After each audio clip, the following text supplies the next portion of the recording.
shaking up the e-bike world, and my suggestion right now, more than anything, no matter what e-bike that you go out there and purchase, pay attention to what you're doing. Be careful what you're buying, or you might regret it. Now, we know how it's affected e-sales. You know, it's probably along with some other things, but not a big profit margin, and already an expensive bike makes it extremely difficult to survive, to be honest with you. And the e-sale story is probably more of not a lot of e-bikes in stock, a high price, and then along doing custom colors and stuff too, and that delay on getting the bike could take, you know, another month or so. So it's a lot of dynamics to e-sales. Now, going with Spark Cycles, it's a little bit different with them, you know, and kind of how he explained it in his videos and just talking about how they're going through some troubled times right now is, you know, his overhead for one, he's paying a lot for rent, which, you know, that could change. You could get resourceful when needed on things like spaces to rent, things like that. But the main thing that he was talking about was his parts, and the parts that he has to get from China, and where the tariff affects the industry most is the parts from China, obviously, and that's your battery, your controller, and your motor. Those all come from China. Now, the cost of those are usually 50 to 60% of the bike. So that's the problem that he's going to have when, you know, he's got some bikes that are running, you know, $4,000 or more, and he has to increase that price. The next thing you know, those bikes are $6,500, $7,000, and it's a pretty big deal. It's a pretty big difference. So the deal with Spark Cycles is pretty obvious, that it's just not a lot of profit margin, expensive bikes, and it just seems like it's falling in the same line with what happened to e-sales. Now, Spark Cycles coming out and, you know, talking about this on the media, as far as a business sense opinion, is probably not the wisest idea. And I know it's heartfelt and he's being honest and straight up, just how the industry is going, but from a business aspect, that's not that smart.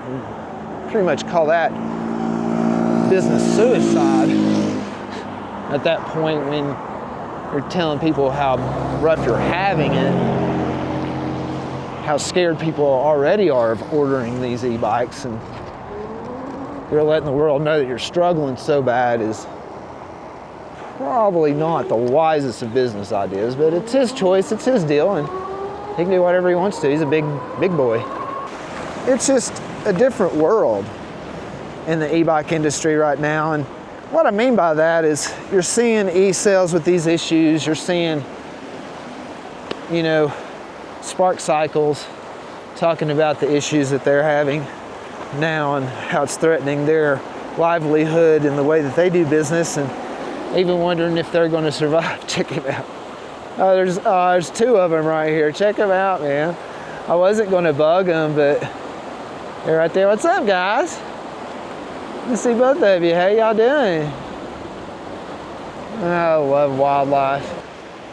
But it's just, you know, it's just a thing with these companies and how they have their business models currently, how they operate, how long they've been in business, how big are they, you know. What I mean by that is, what's their financial institution backing like? You know, do they have a lot of investors? Do they have parent companies? There's a lot of things like that happen, you know. It really comes down to the company and the reputation of the company, and just how well established they are, and how much product they move, you know, gives them the backing and the support, and just tons and tons of things that come into play. And, you know, I talk to these owners of these e-bike companies often, and I keep a really good touch on what's going on in the market on purpose, just because of my business background, working with manufacturing and tariffs and things from China, you know, doing a decade of that in the past. I kind of know to keep in touch with people and to kind of get a vibe of what's going on in the industry. And talking with Kevin at Ghostcat on a daily basis almost, you know, I really kind of understand what's going on with them, and they've got a huge inventory coming in with these new models. And yeah, they did up the prices. Everything kind of happened on May 1st with all these companies raising their prices $200 and $300 and $400 on some of their e-bikes, and Ghostcat did as well. But you know, with that being with the Ghostcat F3 and the F3X, especially when those prices rose $200, you know, from $25.99 to $27.99 on the F3X Pro, for example, you're getting a lot more value with that bike with that $200 too. You're getting, with this new batch coming in June, you're getting a 25 amp hour battery instead of a 20 amp hour battery.